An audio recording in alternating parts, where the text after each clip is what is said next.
और इसलिए कि आपके और मेरे जीवन के सूत्र तार जुड़े हुए, आप उन तारों को नहीं पहचान पाते। इसलिए नहीं पहचान पाते कि बेटा बड़ा होके मां को गाली दे सकता है, पिता को गाली दे सकता है, देते हैं। आपने हमारे लिए क्या किया?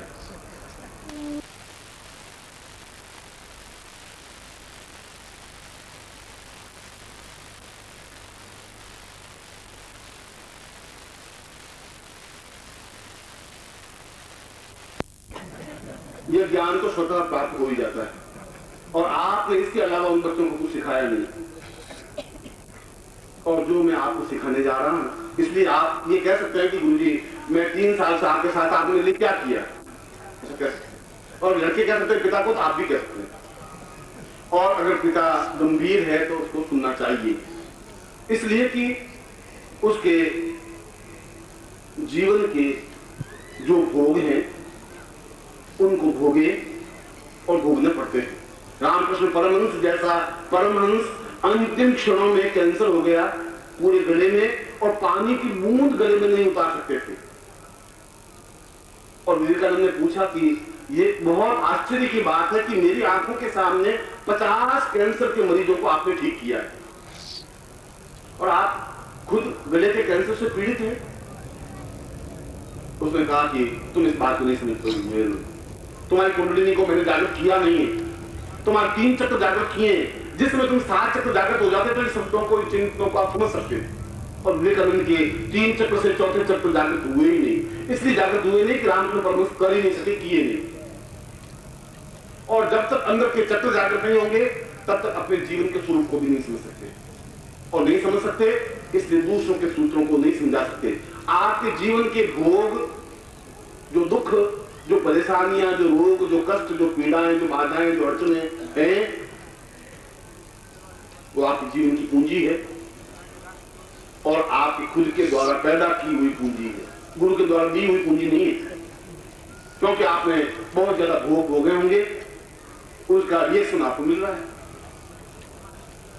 और आप इस जीवन को जन्म से लगा के आज तक के जीवन को जीवन समझ रहे हैं। मैं पिछले जीवन को भी आपके साथ जुड़ी हुई बात कह रहा हूं। यदि 2 साल पहले मैंने किसी से 500 रुपए कर्जा लिया था, तो 2 साल बीच में बड़ी 700 दिन बीत गए, पर 500 रुपए तो बकाया नहीं, तो देने ही पड़ेंगे मुझे। और यदि आप अपने जीवन में नहीं उतार सकते तो फिर उस पूर्णेश्वरी प्रयोग के माध्यम से संपन्न हो सकता है। इसीलिए उस श्लोक के मैं इन 3 लाइनों को समझा रहा था कि ऋषि कह रहा कि ये सारी समस्याएं मेरे जीवन में हैं, ऋषि के जीवन में नहीं, आपके जीवन में भी हैं। और वे अपने गुरु से प्रश्न पूछ रहे हैं कि इसका उत्तर क्या है, इसका समाधान क्या है। अगर मैं ही सब कुछ समर्थ होता तो फिर परेशानी को रहने ही नहीं देता, फिर जीवन में मैं क्षमतावान बन सकता, धनवान बन सकता था, ऐश्वर्यवान बन सकता था, कुटुंब सुख प्राप्त कर सकता था, दानवीर बन सकता था, और सब कुछ जो मेरी इच्छाएं हैं मैं कर सकता था, कर नहीं पा रहा हूं, इसलिए आपके पास आया हूं। और इसीलिए उनके गुरु उस 4थे श्लोक में, उस 4थी पंक्ति में कह रहे हैं कि तुम्हें अपने जीवन में पूर्णेश्वरी दीक्षा प्राप्त करके तुम मुझसे सीधे जुड़ो, और कोई दीक्षा के माध्यम से नहीं। यह तो ब्रह्म दीक्षा भी होती है, रुद्र दीक्षा भी होती है, आत्म दीक्षा भी होती है। 108 उपनिषद हैं, अगर माना कि 108 मंत्र हैं तो उसके पीछे कोई रीजन है, कोई कारण है। इसलिए कि 108 उपनिषद हैं जिनको समझना जरूरी है।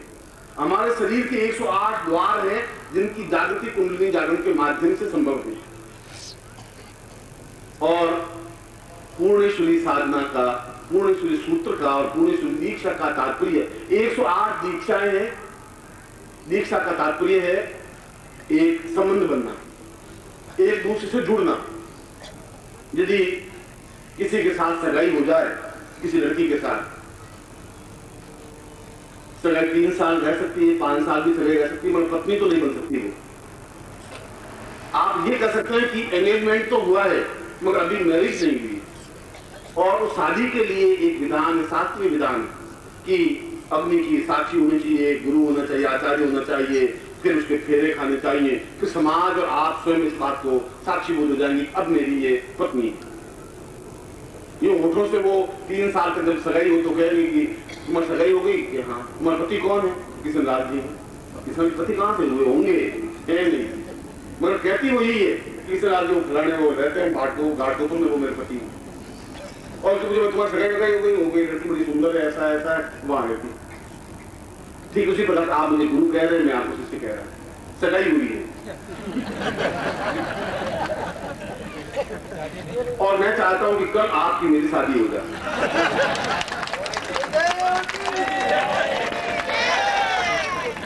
अब ज्यादा समय तक मैं सगाई रख नहीं सकता, क्योंकि सगाई टूट सकती है, क्योंकि बीच में सगाई तोड़ने वाले बहुत लोग हैं जो मेरे बारे में भ्रम पैदा कर सकते हैं। आप और आपके बारे में तो भ्रम पैदा कर ही रहे हैं कि बेकार शिष्य आप क्या करोगे, इसके साथ कोई फायदा है नहीं, कई समस्या थी। और मैं चाहता हूं अभी भ्रम रहे नहीं, बड़ी मुश्किल से मैं आया हूं तो क्षण को आपको पकड़ लेना चाहिए। मैं आपको फिर याद दिला रहा हूं कि क्षण अब बिल्कुल समय कल है जब मैं आपको दीक्षा देने के लिए तैयार हूं। और दीक्षा देने का तात्पर्य है अपने प्राणों की तपस्या का अंत शिष्य के शरीर में उतार देना, उसको दीक्षा कहते हैं। खाली होठों से शिष्य कहने से दीक्षा नहीं बन सकती, और वह गुरु दे भी नहीं सकता जिसके पास तपस्या का बल ताकत साहस नहीं है, पूंजी अगर है ही नहीं, क्योंकि गुरु के पास धन रुपए और कपड़ों की कोई पूंजी दुकान नहीं होती, वह पूंजी नहीं कहलाती। और यदि गुरु है, दो प्रकार के गुरु होते हैं। एक गुरु वह जो लक्ष्मी के पीछे भागते रहते हैं, लक्ष्मी आगे दौड़ती है, सेठ जी के पीछे भागेंगे, सेठ दुकान पे जाएंगे तो घर दौड़ेगा, घर सेठ की दुकान पे दौड़ेगा, सेठ जी आप बहुत महान है, आप दानवीर हैं, आप महान हैं, और सेठ जी 5 रुपए दे देंगे। वे गुरु लक्ष्मी के पीछे भागते हैं। कुछ गुरु ऐसे होते हैं जिनके पीछे लक्ष्मी भागती है, और इस बात का तो मैं गर्व से कह सकता हूं कि मैं लक्ष्मी के पीछे भागने वाला हूं नहीं, किसी स्त्री के पीछे भागने वाला मैं जीव नहीं है। वो स्वयं मैं खड़ा हूं, और जहां भी खड़ा हूं लक्ष्मी अपने आप आके खड़ी हो जाएगी। इसलिए आपसे मुझे लक्ष्मी की याचना करने की जरूरत नहीं।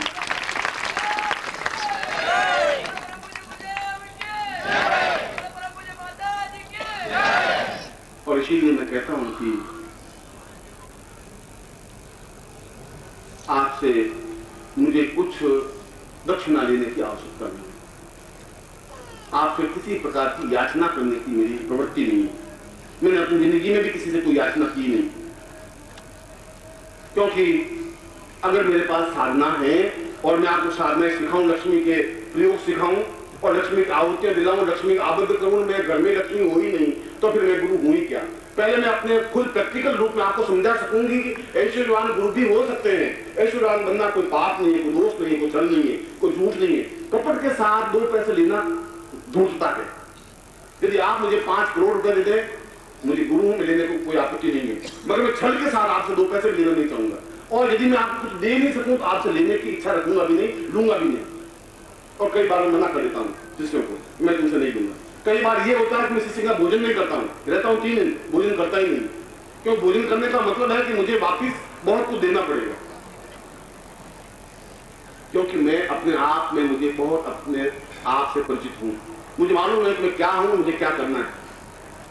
और इसीलिए मैं कह रहा हूं कि अगर आप कहें और चैलेंज के साथ कहें तो मैं आपके पिछले जीवन नहीं, पिछले 25 जन्मों का लेखा जोखा आपका और मेरा मेरे पास पड़ा है। आप इस बात को नहीं विश्वास करेंगे, विश्वास नहीं करेंगे कि आपकी इच्छा है, आपका चिंतन है, क्योंकि बुद्धि आप पर हावी है। और पिछले 25 वर्षों से, पिछले 25 जन्मों से आपका मेरा संबंध है, और हर बार मैंने आवाज दी है, जैसा आप आवाज दे रहा हूं, जैसा मैं कह रहा हूं कि तुम्हें दीक्षा ले लेनी चाहिए, क्योंकि यह दीक्षा पूर्णेश्वर दीक्षा है। और ये दीक्षा इसलिए है कि ये क्षण बार बार आ नहीं पाते। यह संभव नहीं होता कि आप जोधपुर आ सके, और आ सके मैं मिल सकूं, और मैं मिल भी जाऊं, मैं दीक्षा दूं, तीनों कारण एक साथ जुड़ नहीं सकते। और कल दीक्षा देने के पीछे आज शाम को बैठा बैठा सोच रहा था कि ये सभी शिष्य अगर मेरे प्राणों के अंश हैं, यदि मेरी श्वास है, यदि मेरा जीवन है, यदि मेरी धड़कन है, तो इनके चेहरे पर उदासी है तो तुम सुखी नहीं रह सकते। फिर तुम्हारा खुश होना, मुस्कुराहट लेना व्यर्थ है, इच्छा है। यार इनके चेहरे पर मुस्कुराहट लानी चाहिए, तुम्हारे चेहरे पर मुस्कुराहट आनी चाहिए, क्योंकि तुम्हारा मेरा प्राणों का संबंध है, एक चिंतन है।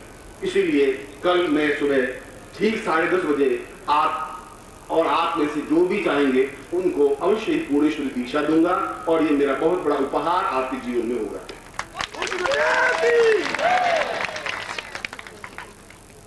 उसमें से आप यज्ञ में भाग लेने वाले भी दीक्षा ले सकते हैं, श्रोता भी दीक्षा ले सकते हैं, और यदि अपने जीवन में कोई गुरु धारण कर लिया हो तब भी दीक्षा ले सकते हैं।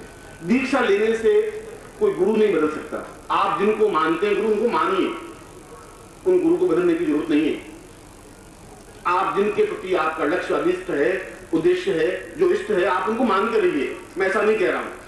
मगर हिमालय बहुत दूर से दिखाई दे, वो बहुत सुंदर हिमालय नहीं होता। हिमालय के ऊपर चढ़े और हिमालय के पास में रहे, वह उस हिमालय का आनंद अलग है। जो गुरु 6 साल में मिले ही नहीं, वे गुरु नहीं बन सकता। उसमें क्या, हमारे जीवन की समस्या तो कल है और गुरु मिले 6 साल बाद, तब तो हम जिंदगी नहीं रह पाए।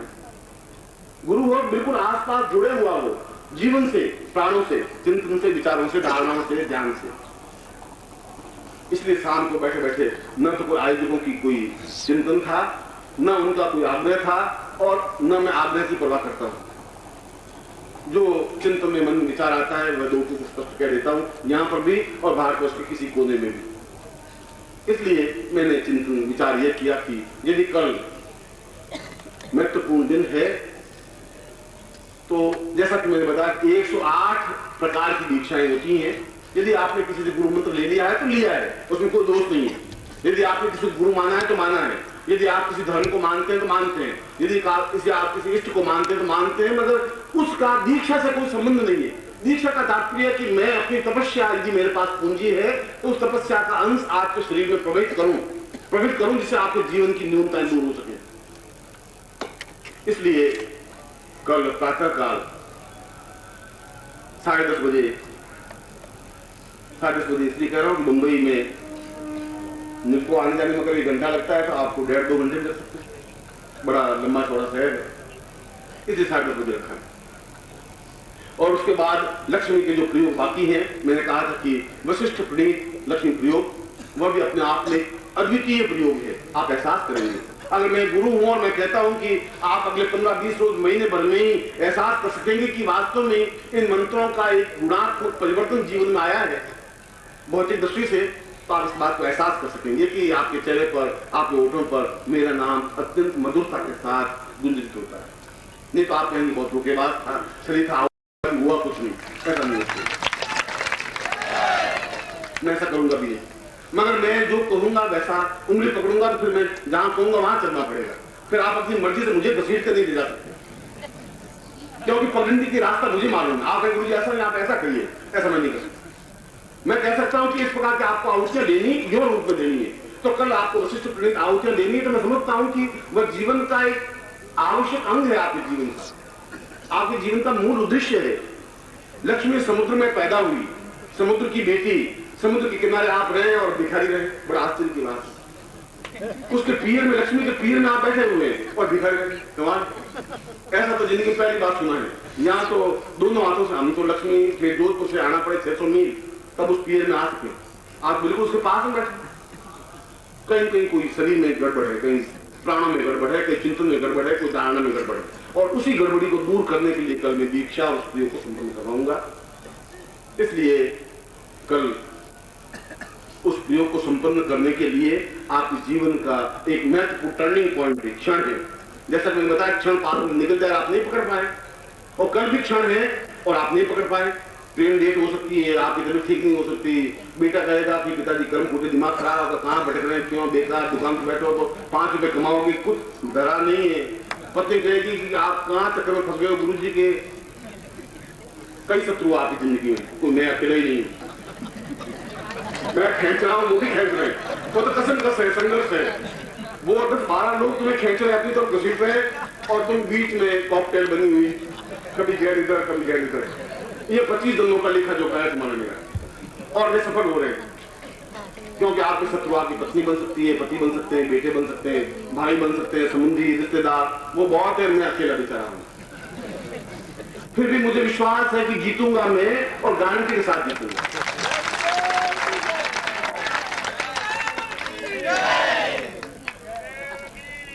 इसलिए कल मैं उस दीक्षा को आपके सामने स्पष्ट करूंगा, और उसके बाद में 108 आहुतियां, जो 108 लक्ष्मियों के प्रतीक हैं, उन 108 लक्ष्मियों के नाम अलग हैं, उनका ध्यान अलग है, उनके मंत्र अलग हैं, और वे मंत्र वेदों में नहीं मिल सकते। वे मंत्र तो उपनिषदों में मिलते हैं, और उपनिषद 108 उपनिषदों में इस समय भारतवर्ष में केवल 23 उपनिषद प्रकाशित हैं। बाकी उपनिषदों का पता ही नहीं है कि उपनिषद कहां लुप्त हो गए। हमारी बहुत बड़ी संपदा ज्ञान की और साधनाओं की, मंत्रों की लुप्त हो गई, मगर कुछ शरीर ऐसे हैं जिनमें वे उपनिषद समाहित हैं। इसलिए आज मैं जब मैं मंत्र बोल रहा था तो पंडित जी पूछ रहे थे कि ये मंत्र इस ग्रंथ में हमें याद करने हैं। मैं उनको ये कह रहा था कि वे उस लक्ष्मी उपनिषद में हैं जो इस समय न प्रकाशित है न प्रचारित है, मगर कोई पोथी पर लिखे हुए ही मंत्र नहीं होते, उनसे कुछ शिक्षा नहीं होती। क्योंकि कबीर ने कहा है कि तू कहता पोथिन की देखी, मैं कहता आंखन की देखी। मैंने जो अनुभव किया है मैं वो आपको समझा रहा हूं, तुम पोथियों को पढ़ के समझ रहे हो, उसमें अंतर है। और प्रयोग के बाद में वह प्रयोग भी आपके लिए उतना ही महत्वपूर्ण है जो 108 कमल बीजों के, क्योंकि कमल में लक्ष्मी का निवास होता है। कमले कमलोत्पत्ति, भगवती लक्ष्मी स्वयं कमल में विराजमान है। और या तो 108 कमल समाहित करें या कमल बीज समाहित करें। कमल बीजों की व्यवस्था आयोजित यहाँ से करेंगे, उनकी एक एक आहुति विशेष मंत्र के साथ दें और देखें कि प्रयोग इफेक्ट होता है नहीं होता है, सफलता मिलती है कि नहीं मिलती है। मैं भी भारतवर्ष में बैठा हूं, आप भी भारतवर्ष में बैठे हैं।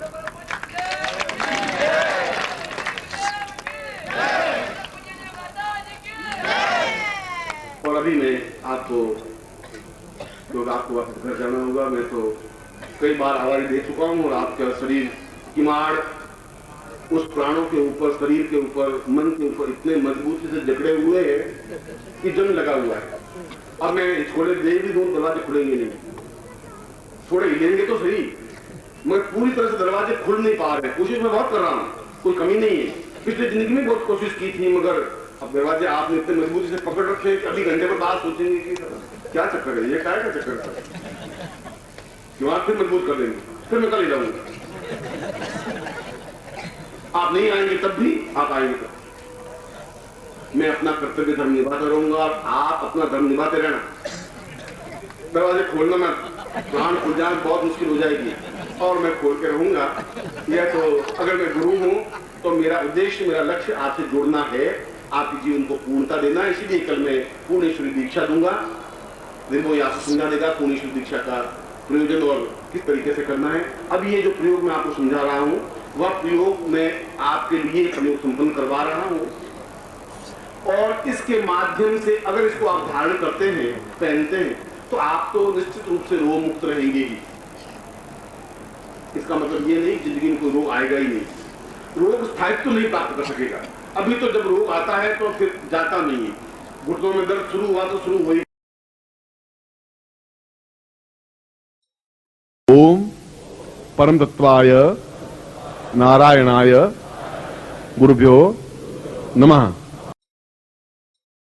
ओम ह्रीं मम प्राण देह रोम प्रतिरोम चैतन्य जाग्रय ह्रीं ओम नमः।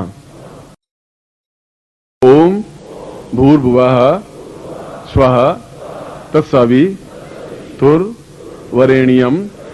भर्गो देवस्य धीमहि धियो यो नः प्रचोदयात्।